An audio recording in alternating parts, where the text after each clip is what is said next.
Advanced animations are not required for your story project, but some of you might have some extra time. Some of you might be go-getters, might be interested in trying these things out. So thought I'd be a good idea to show it to everybody so you can see exactly what you can do with animations in Google Slides. So there's two methods of doing this. The first is on a single slide. And essentially, like it says in the instructions here, you pick a part of your character that you'd like to animate. And for mine, I chose Trevo's face here. And I animated both his eyebrows and his mouth. And that's why his mouth kind of looks like a mess here, is because it's actually made up of several different lines that I drew. So if you look at the animation pane by going to Insert and Animation, you'll see all the different things that I've done here.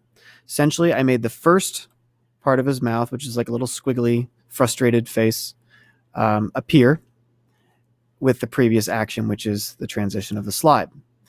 And then the next thing is the mouth disappears, okay?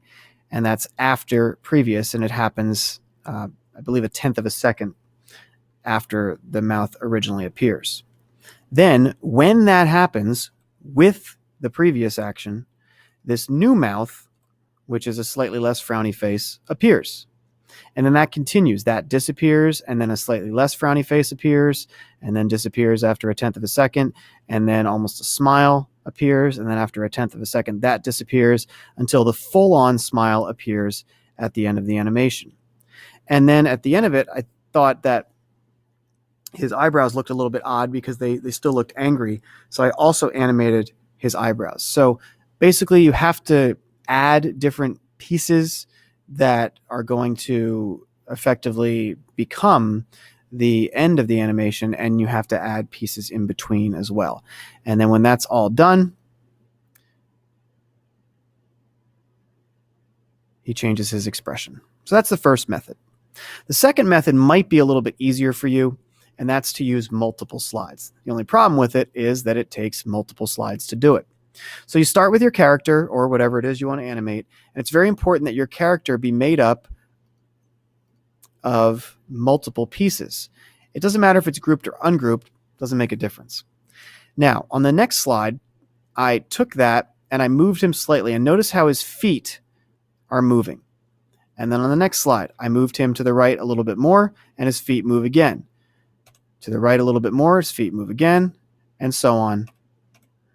And if you play it all quickly, it looks like he's running across the screen. And so there's no actual animation being done there. It's just you're making it look like it's animated because the slides are playing automatically. Now, if you've ever done animations in PowerPoint before, you might know that you can have your transitions happen automatically in PowerPoint. You can't do that in Google Slides within Google Slides. So this video and these instructions explain how to do that. Basically, you choose this publish to the web, which you have to do eventually anyway when you're going to put this on your website. And then you choose auto advanced slides, and you just have to have them happen relatively quickly. Now, unfortunately, that's going to apply them to all the slides. So things that might need to be on the screen a little bit longer are going to leave pretty quickly. So you want to be careful about that. You also have the option of having the slideshow start as soon as it loads up, and to have it restart. So basically it plays over and over again. But if I choose every second here and then I choose publish, then when I open that up, the slideshow is going to play.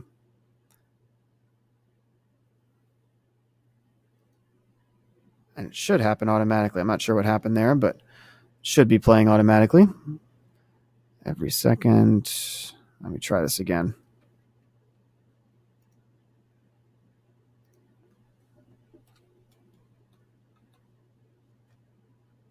There we go. So it's a little slow, but at least it's playing automatically. And that's how you can add transitions to make it look like your characters are animated. A little bit more than just having them appear and disappear or move across the screen.